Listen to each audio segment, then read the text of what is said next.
Ya, Presiden Joko Widodo menggencarkan belusukannya ke Jawa Tengah di saat Pilpres semakin dekat. Pada bulan Januari ini, Jokowi telah melakukan 3 kali kunjungan. Kemarin, Jokowi mendatangi ke Magelang.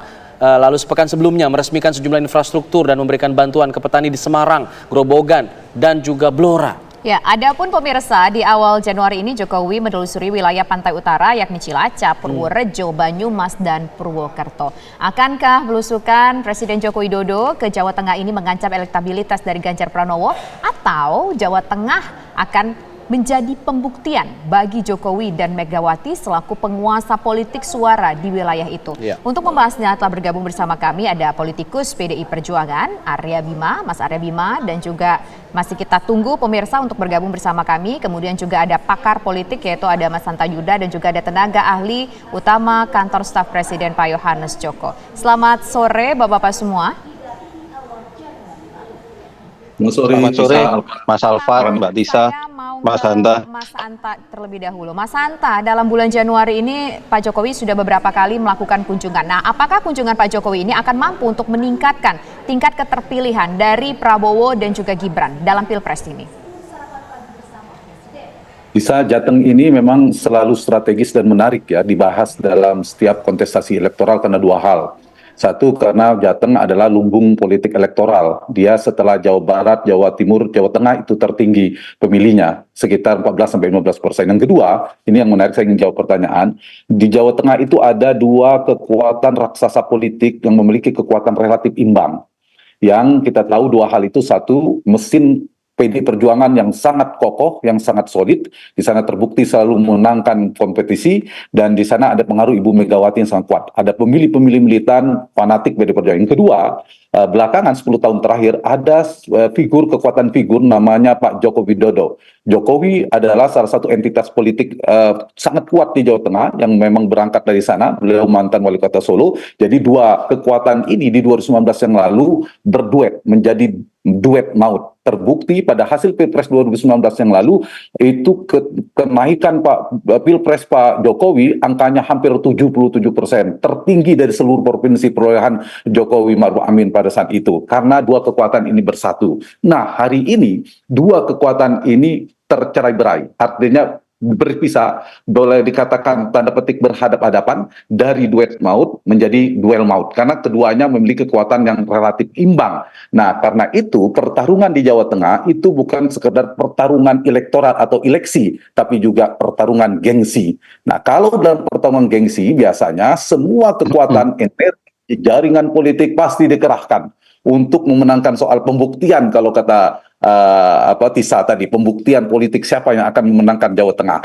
Jadi poin saya di Jawa Tengah ini adalah perebutan di kolam yang sama antara 2 kekuatan, terutama kalau kita bicara Pilpres adalah kekuatan 02 dan 03, menyasar hal yang sama dan mereka berebut pada basis wilayah yang bisa dikatakan di wilayah yang sama. Karena itu setiap pergerakan politik betul yang dilakukan oleh Pak Jokowi kalau kita lihat adalah kegiatan administrasi pemerintahan, tapi sulit untuk tidak mengatakan ini juga bermuatan politik elektoral dalam cara sedang melakukan kerja-kerja politik. Untuk dalam rangka tadi pertanyaan Tisa apakah memberi pengaruh elektoral, saya ingin mengatakan mungkin perlu diukur sedikit banyaknya. Saya ingin mengatakan pengaruhnya relatif besar, karena di Jawa Tengah ini saya mengatakan 2 raksasa. Kalau ada 2 kekuatan turun, maka ini kan memberikan dampak kerja politik Pak Jokowi itu juga berpengaruh pada kekuatan elektoral dari paslon nomor 2 terutama, karena di sana sejak Pak Prabowo menjadikan Gibran Jokowi Junior sebagai cawapres, maka sejak itu pula pergeseran migrasi pemilih relatif kuat yang menjadi ancaman bagi Mas Ganjar dan PDI Perjuangan, karena mereka sama-sama di basis yang sama. Jadi PDI, Jokowi dan PDI ini basisnya sama. Kalau kita lihat sekarang seperti Bali, NTT, Sulawesi Utara dan sebagainya, terutama Jawa Tengah itu akan menjadi pertarungan dan akan menjadi wilayah yang cukup keras, mungkin imbang. Sulit bagi salah satu 03 atau 02 akan mendapatkan kemenangan mutlak. Bima, untuk menanggapi hal ini sudah bergabung bersama kami Mas Arya Bima, politikus PDIP. Selamat sore Mas Arya. Selamat sore Pak Hanta. Tadi juga sudah disampaikan oleh Mas Hanta, ini ada 2 kekuatan besar di Jawa Tengah dari kekuatan partai PDIP, punya basis massa yang cukup kuat, dan juga ada figur Joko Widodo yang juga cukup kuat dari asal Jawa Tengah. Apakah kemudian kubu Ganjar Mahfud ini merasa ini sebagai sebuah ancaman, suaranya bisa tergerus, diambil oleh Pak Joko Widodo, bisa berpindah ke 02? Ya, kita tetap waspada ya, kita tidak mengecilkan, tapi juga tidak panik berlebihan ya, karena kita sebagai PDI Perjuangan dan juga partai pengusung lain di Jawa Tengah ini kan rakyat tahu persis bagaimana 21 kepala daerah, kalau dengan wakilnya 31 dan 35 kepala daerah ini kan ada unsur kepala daerah dan wakil kepala daerah dari PDI Perjuangan. Juga hampir semua ketua DPRD, gubernurnya, dan waktu itu juga presiden yang kita usung Pak Jokowi. Jadi pimpinan pusat, pimpinan gubernur sampai wali kota, bupati ini sebagian besar di Jawa Tengah ini kan PDI Perjuangan beserta ketua DPRD-nya. Rakyat tahu persis bagaimana perhatian partai kepada rakyat Jawa Tengah ini kan tidak bisa hilang begitu saja dalam tempo yang sesingkat-singkatnya dengan kehadiran tokoh-tokoh yang ada. Saya pun kalau tidak merawat, saya tidak akan 4 periode, bahkan akan 5 periode. Ya, bagi juga wali kota Solo, Bupati Wonogiri, Bupati Klaten, Bupati Sukoharjo, hampir kepala daerah kita itu tidak ada yang kalah setelah periode keduanya. Dan kita kenapa demikian?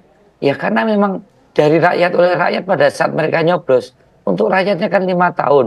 5 tahun ini kita punya cara bagaimana memaknai kemenangan itu tidak hanya sekedar elektoral, tapi juga secara substantif.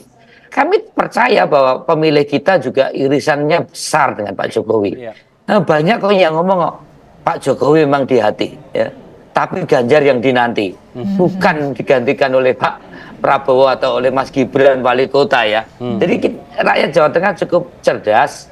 Kehadiran Pak Jokowi ke Jawa Tengah itu masih dinilai bahwa Pak Jokowi memang diusung oleh PDI Perjuangan, dan sampai 2024 November Pak Jokowi adalah presiden PDI Perjuangan yang banyak programnya ditindaklanjuti oleh gubernur yang juga kebetulan PDI Perjuangan. Jadi rakyat Jawa Tengah melihat memang tidak antipati terhadap Mas Wali Gibran, tapi tahu kok Bapak Jokowi dulu wali kota 2 periode, gubernur, terus presiden.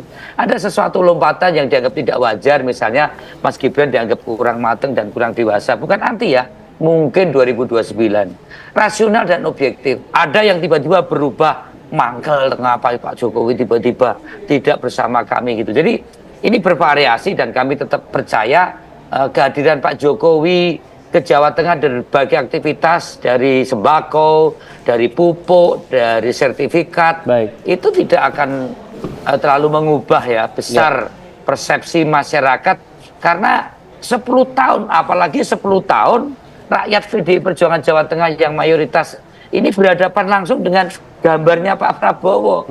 Ini Mas Hanta juga bisa melihat bagaimana rakyat Jawa Tengah merasakan kalau sampai kalah 2014, 2019 dengan Pak Prabowo, ya akan dilibas semua kok yang namanya PDI Perjuangan, ya kok semua tokoh-tokoh PDI Perjuangan Jawa Tengah. Dia tahu ini bukan satu yang mudah dan tahu bagaimana political bonding dari PDI Perjuangan, Pak Ganjar, yang selama ini PDI tidak mengabaikan mandat dan amanah rakyat itu. Saya yakin itu. Terima kasih. Oke, baik. Sekarang saya ingin ke Pak Yohanes Joko. Pak Yohanes Joko, ini sebetulnya harus diluruskan. Apa kemudian maksud dan tujuan Pak Jokowi datang akhir-akhir ini sebanyak 3 kali ke daerah Jawa Tengah? Apakah memang ini sebuah bentuk langkah politik yang sudah dilakukan Pak Jokowi untuk memberikan dukungan secara langsung kepada 02? Atau memang sebetulnya ini pure adalah kunjungan kerja saja tanpa ada embel-embel tujuan untuk memberikan dukungan ataupun untuk mencoba menancapkan kaki lebih kuat lagi di Jawa Tengah? Ya, yang pertama tentu Mbak, kalau Mas Bimo itu juga sudah sangat tahu Mbak profilnya Pak Presiden kan. Profilnya Presiden Jokowi ini kan orangnya senang belusuan, kemudian suka membagi-bagikan sesuatu, baik bagi buku, bagi bansos, dan suka sekali bertemu dengan masyarakat begitu. Nah, dalam konteks itu memang profil ini kan sebenarnya menjadi satu perbincangan ketika ini masuk dalam tahun politik begitu. Tetapi kan pemerintahan ini kan harus tetap berjalan, Pak, lepas dari segala agenda konstitusi apapun yang terjadi begitu. Nah, dalam kaitannya dengan hal itu, maka pemerintahan ini harus terus berupaya untuk tidak panjang waktunya, hanya tinggal 7 bulan, mungkin 8 sampai 7 bulan menjelang 20 Oktober 2024, tetapi ada sejumlah agenda-agenda prioritas yang harus dilakukan. Ada sejumlah program-program prioritas yang harus dipastikan, dan itulah dalam kaitan itu Bapak Presiden itu turun ke Jawa Tengah untuk memastikan hal-hal tersebut begitu. Oke, apakah kemudian agenda-agenda prioritas tadi memang sudah diagendakan sejak lama, sudah beberapa bulan sebelumnya atau beberapa ya sudah ini, atau memang baru diagendakan mendadak misalnya mengikuti jadwal yang ada saat ini? Nanti dijawab setelah jeda ya, Mas Johannes. Kami jeda dulu, kami kembali saat lagi. Tetap bersama kami di sini di Kabar Petang.